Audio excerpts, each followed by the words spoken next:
Attitude is everything. Lesson 10. Confront your fears and grow. As I sat in the audience listening to motivational speaker Gil Eagles, little did I know that one sentence was about to change my life. Gil Eagle gave a marvelous presentation that day. He had many valuable things to say, but there was one line, one absolute gem that stands out. Here is what he said. If you want to be successful, you must be willing to be uncomfortable. You will never forget those words, and Gil was right on the money. To achieve your goals and realize your potential, you must be willing to be uncomfortable, to do things that you are afraid to do. That is how you develop your potential. Sounds so simple, doesn't it? And yet, what do most people do when they face a frightening situation or new activity? They back away from the fear, they don't take action. I know because that's what I did for the first 30 years of my life. And I can tell you without hesitation that it is a losing strategy. Show me a successful person, and I will show you someone who confronts his or her fears and take actions. Examine our fears. Have you ever been afraid or anxious before trying a new or challenging activity? Has that fear ever stopped you from taking action? I'm sure you've been paralyzed by fear at one time or another in your life. I know I have. That is simply part of being human. Of course, every person has a different fear threshold. What frightens one person to death might have little impact on someone else. For example, to some, speaking in public or starting a new business is scary. Others might be fearful about asking someone for directions or for a date. Regardless of how trivial or silly you believe your fears may be, this lesson applies to you. When I talk about fear, I am not referring to physical risk that might injure you or endanger your health, such as diving off cliffs in Acapulco or bungee jumping. I'm scared of those things too, and I have no plans to do either of them. What I am talking about here are those challenges that stand in the way of your personal and professional growth.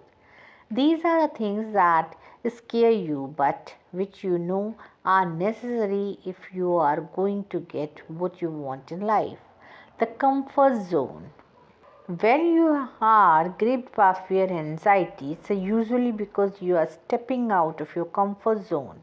Let's take some time to discuss this important concept and how it relates to your success and the development of your potential. Each of us has a comfort zone, a zone of behavior that is familiar to us and where we feel comfortable and safe. Think of your comfort zone as the inside of a circle. X terrified, X slightly afraid. The activities and situations that lie inside the circle are non threatening and familiar. They are routine part of your everyday life, the things you can do with no sweat. In this category are tasks such as speaking to your friends or co-worker or filing out the daily paperwork at your job.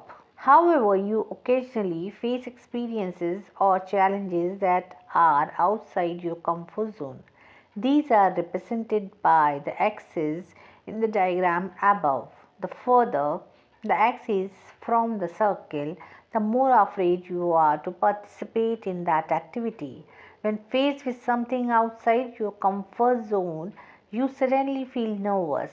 Your palm becomes sweaty and your heart pounds. You begin to wonder, will be able to handle it? Will others laugh at me? What will my friends and relatives say? As you look at the diagram above, what does the X represent for you? In other words, what fear is holding you back from reaching the next levels of success or fulfillment in your life? Is it fear of approaching new prospects?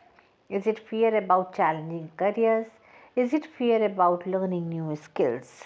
Is it fear of going back to school? Is it fear of telling other people what is on your mind?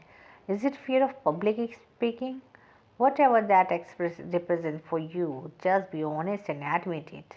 My guess is that thousands, if not millions, of people have the very same fear you have. In fact, let's take a closer look at what most people are afraid of. The most common fears.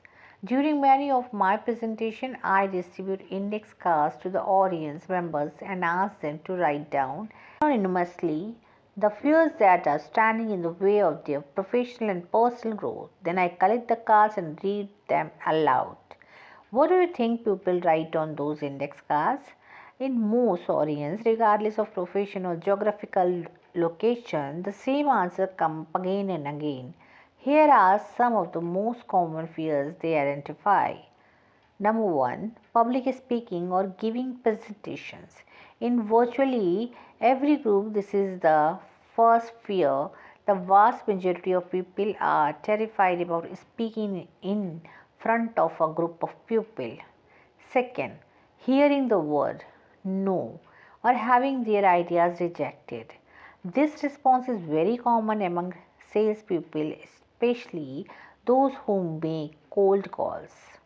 Third, changing jobs, starting their own business. Over the years, I have noticed that more and more people are listing this fear. We have a lot of unhappy workers in corporate America today, and they yearn for a more satisfying work environment, but they are afraid to do anything about it. Number four, telling manager or executives negative news, what the manager or executives don't want to hear. This one is self explanatory.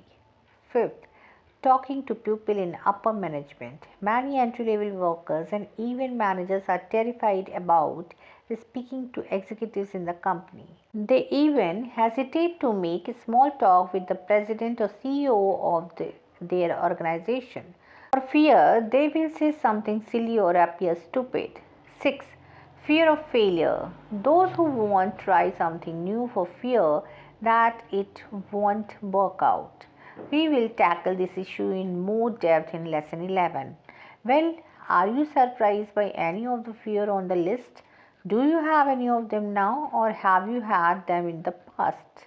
The truth is, the overwhelming majority of people experience these fears at some point in their lives.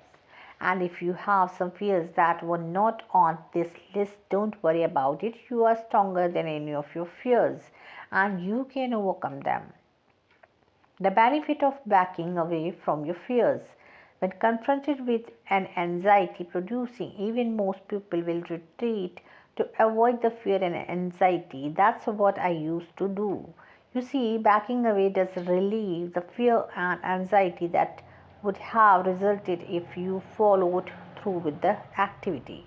For instance, if someone asks you to make a presentation within your company and you decline, you save yourself sleepless nights, you would be worrying about it, and the nervousness you would experience in the days leading up to the presentation. In fact, I have found that the one and only benefits you get by retreating are momentary avoidance of anxiety. Think about it for a moment. Can you list any other benefit that people get when they refuse to confront their fears? I've asked that question of thousands of people and nobody has been able to come up with any additional benefits. For good reason, there are none. The price you pay. Now I want you to seriously consider the price you pay when you back away from those fears that are standing in the way of your growth. Here is what happens. Your self-esteem is lowered. You feel powerless and frustrated. You sabotage your success. You lead an uneventful, boring life. And this is a price worth paying for the short term avoidance of fears and anxiety. Most of us are indeed willing to pay this dear price simply to avoid temporary discomfort and possible ridicule from others. Trust me, folks, this is insane. In the long run, retreating is not the best way to handle your problems. You will never be highly successful or develop your talents to the fullest unless you are willing to confront your fears. My high school strategy. When I was in high school, I was pretty shy and did not feel very good about myself. But I was never rejected when it came to asking someone for a date. If you were looking at me now, you would probably be thinking, he's not bad looking, but he's certainly no Tom Cruise. My strategy was really quite simple. I never asked anyone out on a date. You see, I was not going to let anyone reject me. And what did I accomplish? I felt horrible about myself. I knew that I had wimped out. I felt powerless, and as you can imagine, I didn't have a full social calendar. I was sabotaging my success because I refused to face my fear. I remained in the background while most of my friends and classmates went out on dates. How do you think that made me feel? Pretty lousy, just as you would expect.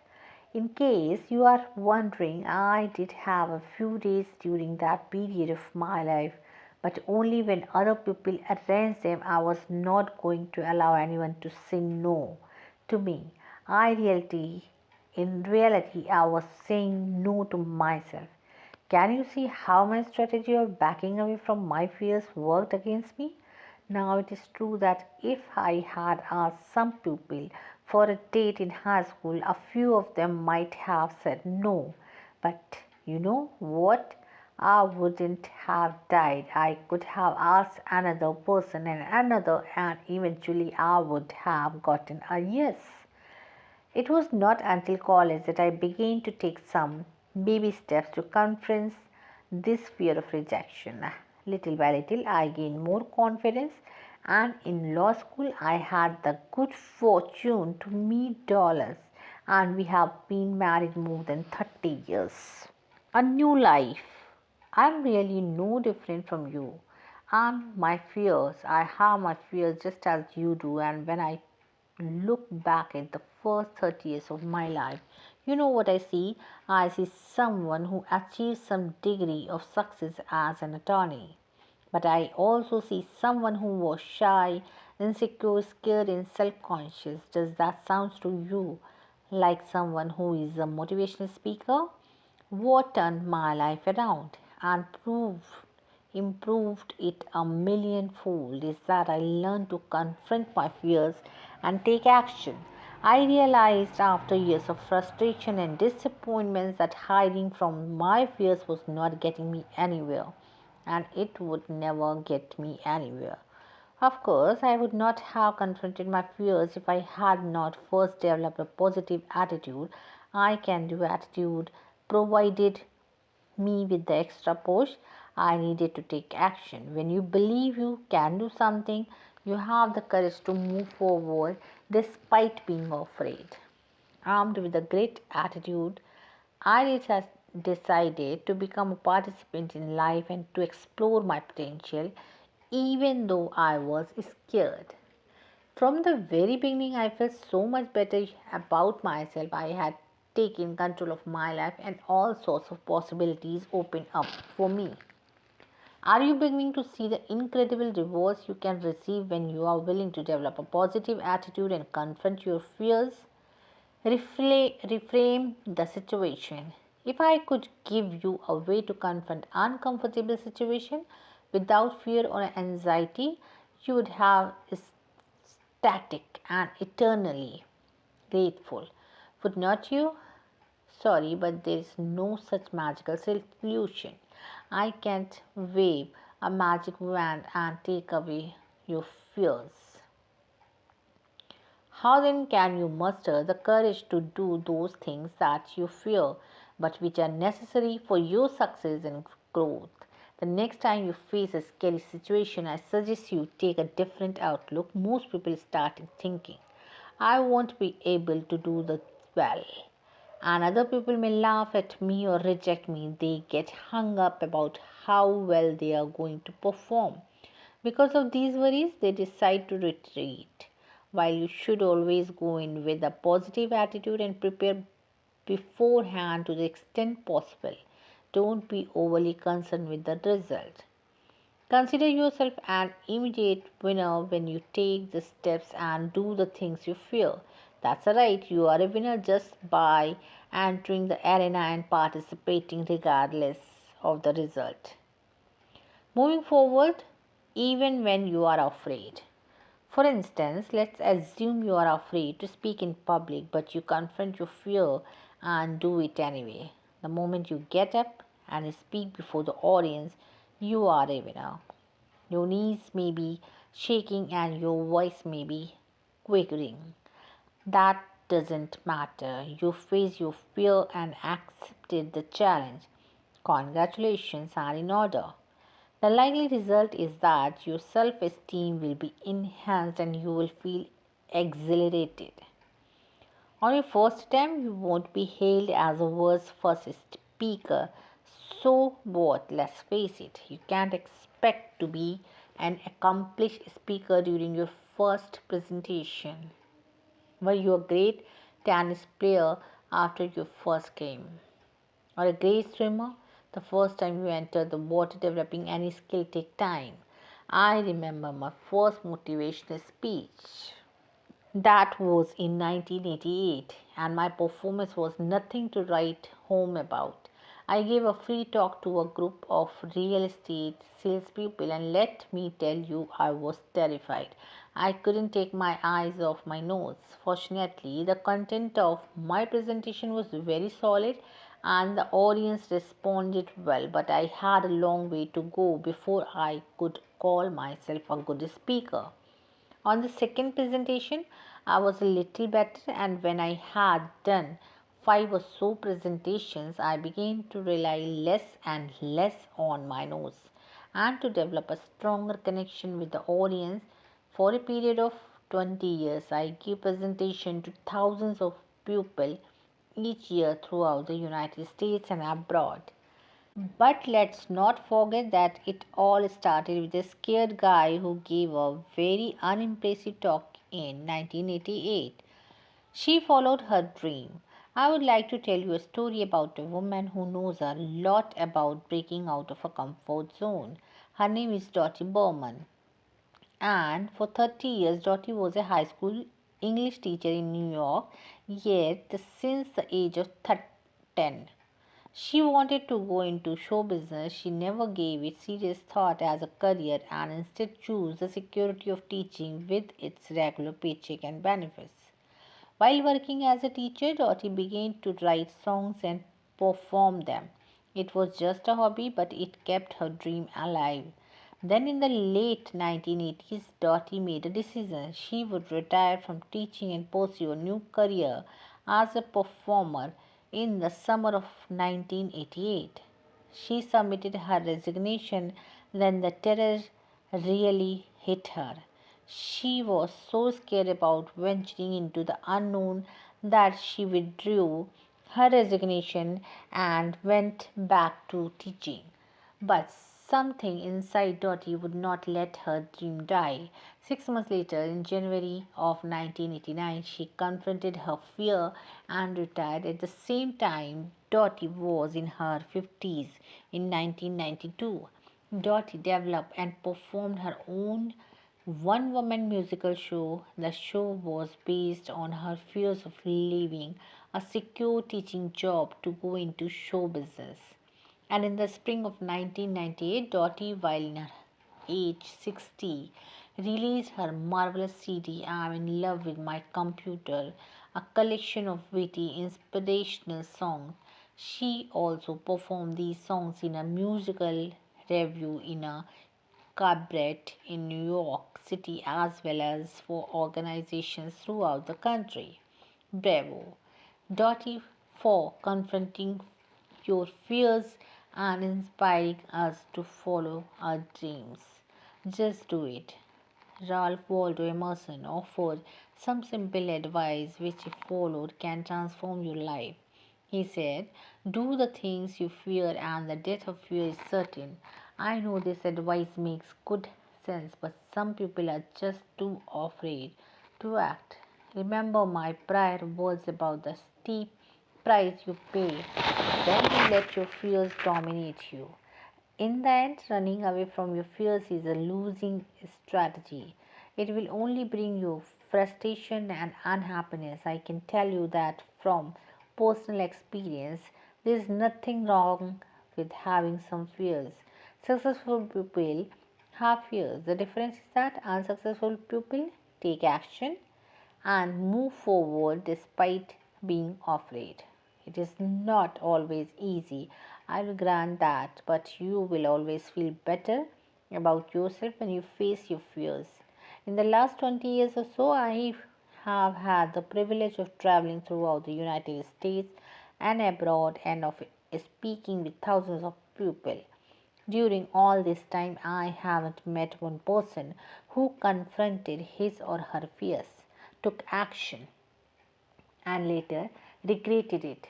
Not a single one, but I have met many people who tell me how much they regret backing away from their fears and letting their dreams die. So stretch yourself, confront your fears, and be willing to expand your comfort zone. The courage muscles can be developed just like any other muscles with exercise. And when you do an activity outside your comfort zone a few times, you know what happens. That same activity becomes a part of your comfort zone. There is another bonus when you are willing to expand your comfort zone, when you push through fear and take action in some areas of your life, you will develop confidence in other areas. As well, it is true, as I became more comfortable as a speaker, I also became a better salesman, a better businessman, a better listener. The list goes on and on. You can try to dance around it all you want, but you won't develop your abilities to the fullest unless you are willing to be uncomfortable. Life does not reward those who refuse to expose themselves to difficulties and challenges. It is important that you put yourself in a position to win, and that means taking action despite fear. Confronted your fears, and you are on the way to developing your potential and leading the exciting, fulfilling life you deserve. It's a decision you will never regret.